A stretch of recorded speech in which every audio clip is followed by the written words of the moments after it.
Hola, bienvenidos. En este video explicaré un ejercicio de manometría del libro de termodinámica Sengel. La figura muestra un sistema cilindro-pistón o cilindro-émbolo. Indican que no hay fricción entre el pistón y el cilindro. Dan la masa de 3.2 kilogramos y el área del pistón de 35 centímetros cuadrados. Debido a la presión del gas sobre el pistón, el resorte se encuentra comprimido ejerciendo una fuerza de 150 newton. Dan la presión atmosférica de 95 kPa y piden calcular la presión del gas contenida dentro del cilindro. Lo primero es hacer un diagrama de cuerpo libre del pistón. Representaré de forma gráfica las fuerzas que actúan. La presión del gas actúa sobre el área del pistón, que llamaré área AP. Esto genera una fuerza de gas en este sentido.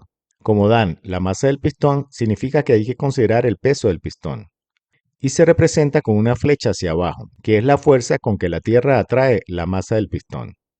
Como el resorte está comprimido, es porque el desplazamiento del pistón fue hacia arriba, debido a la presión del gas. La fuerza del resorte apuntará en dirección opuesta al desplazamiento del pistón, y representaré esta fuerza del resorte con una flecha hacia abajo.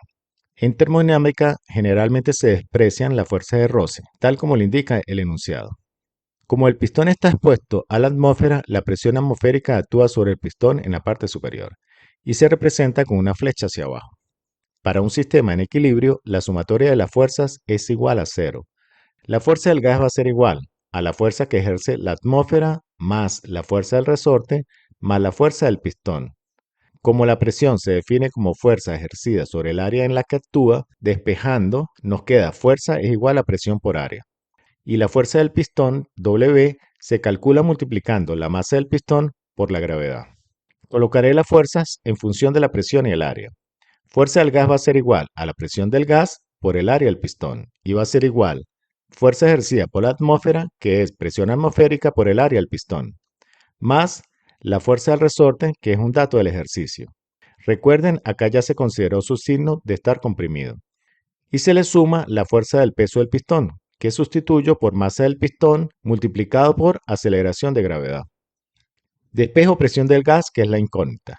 Como el área del pistón está multiplicando, pasa a dividir a la derecha todos los términos.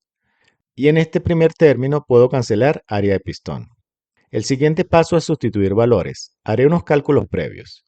Trabajaré las presiones en pascales. Para esto se multiplica la presión atmosférica, que está en kilopascal, se multiplica por 1000, de tal manera de llevarlo de kilopascal a pascal. Veamos la tabla. Recuerden, para llevar de kilo a la unidad, se multiplica por 1000. Se hace esta operación. El segundo cálculo previo es llevar el área del pistón, que está en centímetros cuadrados, a metros cuadrados.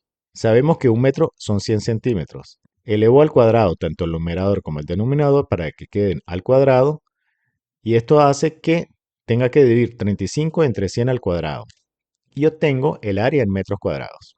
Sustituyo presión atmosférica 95.000 pascal más fuerza del resorte entre el área del pistón. Fuerza del resorte es 150 newton y el área del pistón 0.0035 metros cuadrados.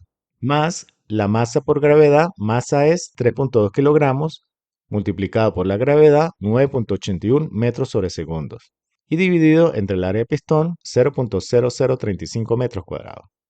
Revisaré las unidades. El primer término está en pascal. El segundo grupo de términos es newton sobre metro cuadrado. Y sabemos que un pascal es newton sobre metro cuadrado. Además, newton es kilogramo por metro sobre segundo al cuadrado. Este segundo grupo de términos, newton sobre metro cuadrado, es pascal. Y este tercer grupo de términos, kilogramo por metro sobre segundo al cuadrado, podemos ver que es newton. Y newton sobre metro cuadrado es pascal. Resuelvo y cada uno de los términos está en pascales. Hago la sumatoria y obtengo la presión del gas en pascales. Para llevar la unidad pascal a kilopascal se divide entre 1000, obteniendo que la presión del gas es 146.83 kilopascales. Redondeando decimales, se obtiene la respuesta del libro, que son 147 kilopascal.